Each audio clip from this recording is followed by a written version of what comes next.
৮০ দশকের কালজয়ী animated series ভলট্রন এবার ফিরছে রক্ত মাংসের রূপে।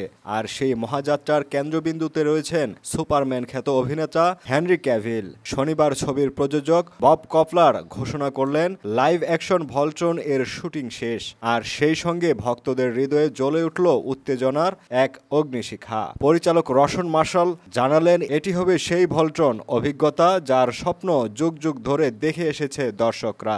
আমরা নতুন এক প্রজন্মের পাইলট নিয়ে এসেছি, কিন্তু অক্ষুণ্ণ রেখেছি ক্লাসিক চেতনা। আমরা ইতিহাসের পাতায় ফিরছি, কিন্তু নতুন রঙে, বললেন থারবার এক গোপন ভিডিও বার্তায়। এই ছবিতে কেবল হেনরি ক্যাভিলই নয়, যুক্ত হয়েছেন আরও হাই প্রোফাইল তারকা। স্টার্লিং কে ব্রাউন, গায়িকা ও অভিনেত্রী রিটা ওরা সবাই মিলে গড়েছেন এক অসাধারণ ইউনিভার্স, যেখানে প্রযুক্তি, সৌরজগৎ এবং মানুষের সাহস একসঙ্গে দাঁড়াবে মহাশূন্যের বিপদের মুখোমুখি।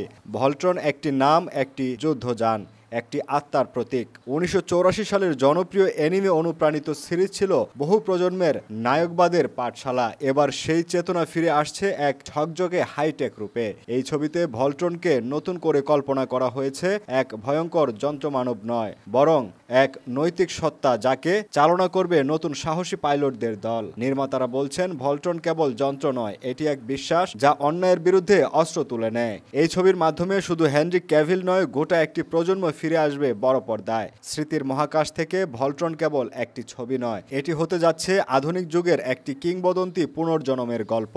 মুক্তির দিন জানতে চোখ রাখুন ভলট্রনের অফিসিয়াল ইনস্টাগ্রাম হ্যান্ডেলে, কারণ প্রথম ঘোষণা সেখান থেকে আসবে। অপেক্ষা শুরু হলো এখনই। আপনি কি প্রস্তুত মহাকাশের সবচেয়ে শক্তিশালী রোবটের জন্য?